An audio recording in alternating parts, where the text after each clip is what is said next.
Mostly जो fuel कंपनियां होती हैं ये अपने पेट्रोल पंप के डीलर्स के लिए जगह अलॉट करती हैं, बोलती हैं इस एरिया से इस एरिया के बीच में हमें पेट्रोल पंप खोलना है और उसके अकॉर्डिंग ही पेट्रोल पंप खोले जाते हैं। वो जो लोकेशन देती हैं उस लोकेशन में अगर किसी के पास ऑलरेडी जमीन है और बजट है तो उनको पेट्रोल पंप अलॉट कर दिया जाता है और फिर वो पेट्रोल पंप का संचालन करते हैं, काफी अच्छा मुनाफा कमाते हैं। पर क्या कोई पेट्रोल पंप खरीदा जा सकता है जो ऑलरेडी काफी अच्छे एरिया में हो और चल रहा हो?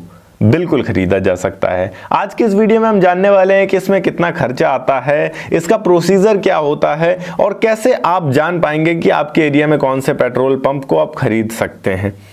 हेलो एंड वेलकम फ्रेंड्स, मेरा नाम है अनूप सिंह और आप देख रहे हैं आपका अपना YouTube channel. So let's get started. इस वीडियो में टोटल 6 पॉइंट्स हैं जिनको आपको समझना है अगर आप कोई ऐसा पेट्रोल पंप खरीदना चाह रहे हैं जो आपके एरिया में ऑलरेडी मौजूद है। जिसमें पॉइंट नंबर 1 है आपका मार्केट रिसर्च। ये बहुत ज्यादा इंपॉर्टेंट है अगर आप कोई चलता हुआ पेट्रोल पंप खरीदना चाह रहे हैं। इसके अंदर बहुत सारी चीजें आती हैं, जैसे कि अपने क्षेत्र में उपलब्ध पेट्रोल पंप्स की लिस्ट बनानी होगी। दूसरी चीज पता करना होगा कि कौन से पंप बिक्री के लिए उपलब्ध है और तीसरी चीज मौजूदा पंप मालिकों या फिर जो डीलर्स होते हैं या ब्रोकर्स होते हैं उनसे आपको संपर्क करना होगा।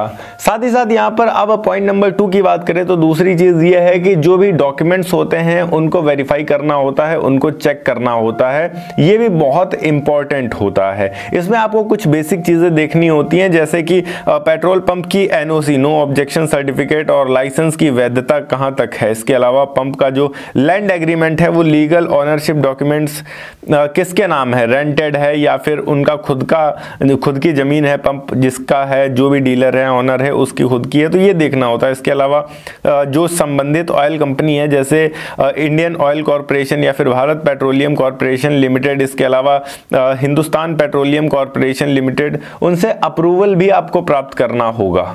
पॉइंट नंबर 3 की बात करें, अब अगर आप डील फाइनल करना चाहते हैं तो उससे पहले कुछ और बेसिक चीजें होती हैं जिनका आपको ध्यान देना होता है। जैसे कि यहाँ सबसे पहली चीज आप पेट्रोल पंप की सेल्स रिपोर्ट और प्रॉफिट मार्जिन को एनालाइज करें कि क्या वो ऑलरेडी प्रॉफिट में है। ऐसा तो नहीं है कि वो पेट्रोल पंप नुकसान में चल रहा है और आपने पैसे अच्छे खासे लगाकर उसे खरीद लिया और फिर आप भी नुकसान में बैठे हुए सर पकड़कर, ऐसा नहीं होना चाहिए। दूसरी चीज पंप की लोकेशन और आसपास के कंपटीशन कैसा है, क्या वो पंप सरवाइव कर पा रहा है या नहीं, ये भी आपको समझना होगा। इसके अलावा मशीनरी, स्टोरेज टैंक, इंफ्रास्ट्रक्चर कहीं गल तो नहीं गया, टैंक जो होता है वो खराब तो नहीं हो गया, उसमें कितना पैसा अभी और लगेगा अगर आप उसे रिन्यू कराते हैं, तो ये बेसिक चीजें देखनी होंगी। चलिए ये तो बेसिक चीजें हो गई। अब यहाँ पर एग्रीमेंट और ट्रांसफर का प्रोसेस क्या होता है इसे हम समझते हैं, क्योंकि बिना इसके तो आप पेट्रोल पंप अपने नाम नहीं करवा सकते। तो इसमें सबसे पहली चीज ये है कि आपको सेल एग्रीमेंट ड्राफ्ट करना होगा जिसमें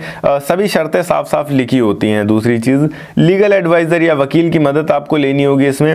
इसके अलावा सभी बकाया लोन या फिर टैक्स क्लियर करना होगा, इसके बिना ये ट्रांसफर नहीं हो सकता है। तो सबसे पहली चीज सारा का सारा टैक्स क्लियर करना होगा, अगर कोई लोन है उसके ऊपर तो वो भी क्लियर करना होगा। कंपनी से ओनरशिप ट्रांसफर अप्रूवल लेना होगा। जो भी आपकी पेट्रोल कंपनी है, फ्यूल कंपनी है, जैसे हिंदुस्तान पेट्रोलियम या भारत पेट्रोलियम या इंडियन ऑयल, उससे आपको ओनरशिप ट्रांसफर अप्रूवल लेना होगा, तभी ये ट्रांसफर हो पाएगा। और कंपनी दे देती है, ऐसा कोई भी प्रॉब्लम नहीं आने वाला है आपको। जब आप उनके पास जाएंगे और कहेंगे कि हम ट्रांसफर करवा रहे हैं, ऑनर भी होगा साथ में, आसानी से आपको ये मिल जाएगा। पॉइंट नंबर 5 की बात करें, कुछ अदर डॉक्यूमेंट्स भी होंगे जो ऑलरेडी उस ऑनर के नाम अभी होंगे जिसको आपको अपने नाम ट्रांसफर करवाना होगा। उनकी अगर हम बात करें तो इनमें सबसे पहली चीज आते हैं जीएसटी रजिस्ट्रेशन। हालांकि पंप का जीएसटी रजिस्ट्रेशन होगा पर इसको आपको अपने नाम से करवाना होगा, अपना पैन कार्ड लगाकर। दूसरी चीज अपना ट्रेड लाइसेंस बनवाना होगा, या जो ट्रेड लाइसेंस ऑलरेडी चल रहा होगा उसको आप अपने नाम ट्रांसफर करवा सकते हैं। इसके अलावा आपको ट्रेड लाइसेंस भी बनवाना होगा। फायर सेफ्टी सर्टिफिकेट जो होगा उसे अपने नाम ट्रांसफर करवाना होगा और पर्यावरण मंजूरी जो होगी, एनवायरमेंटल क्लियरेंस, उसको भी आपको अपने नाम ट्रांसफर करवाना होगा। तो ये कुछ बेसिक डॉक्यूमेंट्स होते हैं जो बहुत ज्यादा महत्वपूर्ण होते हैं अगर आप पेट्रोल पंप को खरीद रहे हैं। पॉइंट नंबर 6 की बात करते हैं।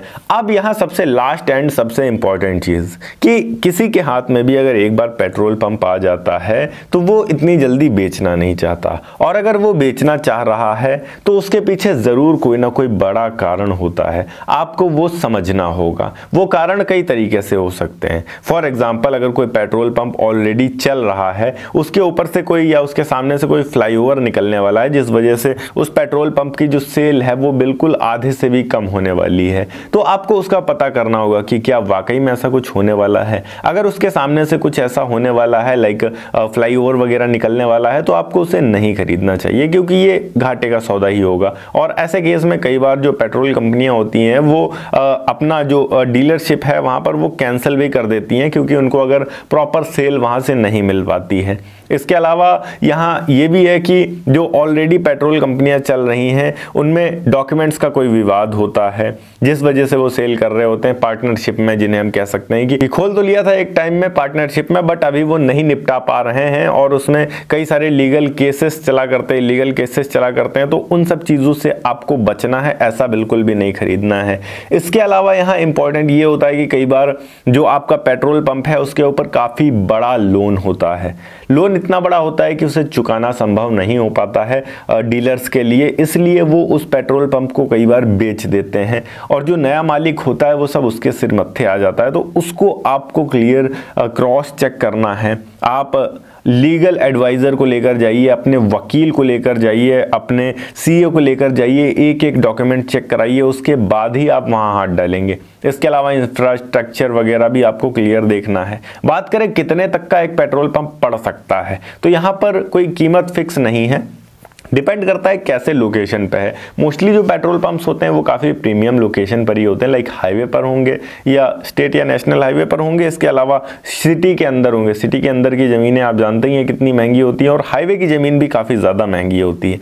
तो ज़मीन के आधार पर आपके पेट्रोल पंप की कीमत होती है। 50 से 60 लाख रुपये तो हम केवल पेट्रोल पंप और मशीनरीज का ही अलग रख देते हैं।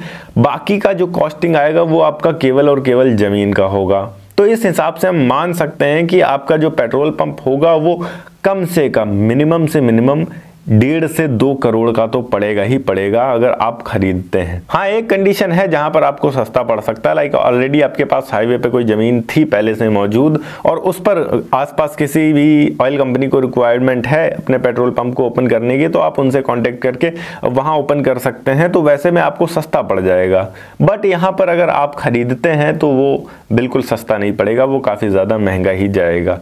ओके गाइस, ये थी एक छोटी सी वीडियो कि किस तरीके से आप पेट्रोल पंप को खरीद सकते हैं। अगर वीडियो अच्छी लगी हो तो वीडियो को लाइक करके चैनल को सब्सक्राइब जरूर कर दीजिएगा। मैं मिलता हूं आपको नेक्स्ट वीडियो में एक नए टॉपिक के साथ। तब तक के लिए जय हिंद, वंदे मातरम।